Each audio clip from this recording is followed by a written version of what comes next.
Let me talk about your book. The book is comprised of 18 mottos that, as you write in the book, have storied histories that drove leaders at the time to make certain profound decisions. And I know they've guided your career in the Navy and beyond as a leader. And one of those mottos is, when in command, command. Right.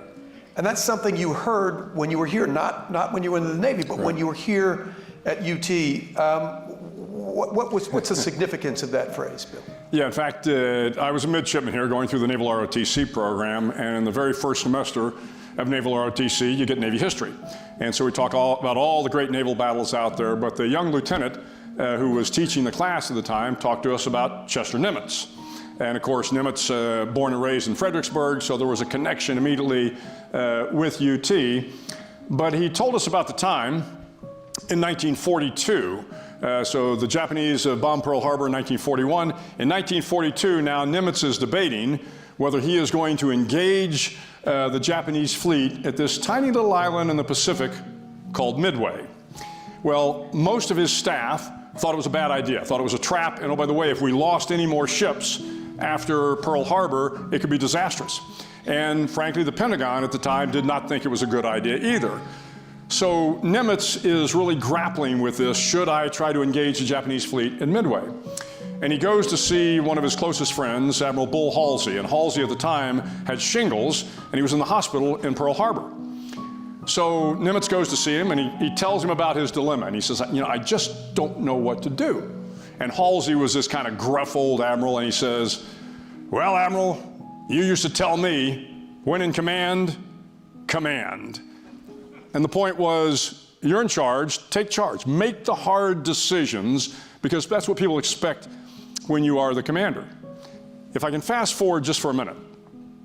So fast forward about, 40 plus years from that point in time. I am now the commander, I'm a 4-star admiral, I'm the commander of U.S. Special Operations Command, and it had historically been an Army command. I am on my way out for about a 3-week trip, and again, there's a lot of Army paraphernalia, although the guy before me was an admiral, predominantly Army paraphernalia around. So on my way out, of the office, I kind of dismissively said to my chief mess sergeant there, I said, get me something, I don't know, naval. I need something naval in here. I'm a Navy guy, give me something naval. And she just kind of nodded, and I took off on a 3-week trip. Well, I come back after 3 weeks, and I walk back into my office, and there's this big desk in here, and there's a conference table. And I said, walked back out, I said, Dana, what is this? She said, well, you told me to get you something naval. It's Nimitz's desk. I said, what? And she smiled and she goes, yeah, the Naval Archives gave us his desk and his conference table. And the reason that was important to me, for 3 years, I sat behind that desk. And whenever I thought about the difficult decisions that I had to make, I thought how they paled in comparison to the decisions that Nimitz had to make. And it always came back to me, hey, when in command, command. And you write in this chapter,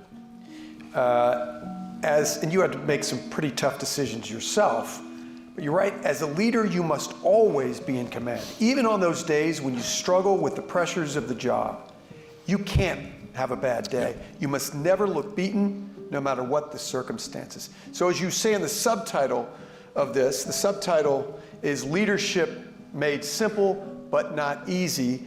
That is a simple statement, but not easy to follow. How do you adhere to that on the most difficult days, particularly when you're under the kind of pressure you were under in your command?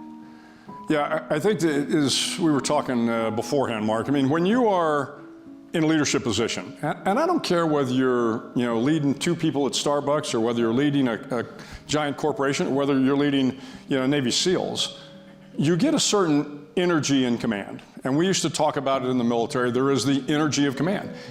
And people a lot of times think that that energy comes from the clouds, or from, it comes from the people you're leading. You know that as a leader you have a responsibility to the men and women that you are leading. And when things are their toughest, that's when they need you the most. That's when you have to show up. And if you show up and your head's hung and your shoulders are slumped and you don't look like you have a plan for getting through the tough times, that will spread through an organization like wildfire. And so your responsibility as a person in a leadership position is, when things are their worst, that's when you have to step up. And you can't have a bad day on those days. Now, we all have bad days. I mean, we all have bad days, but you take those bad days and you keep them in your office, or you, as I talked about with your swim buddy, you talk to somebody about it.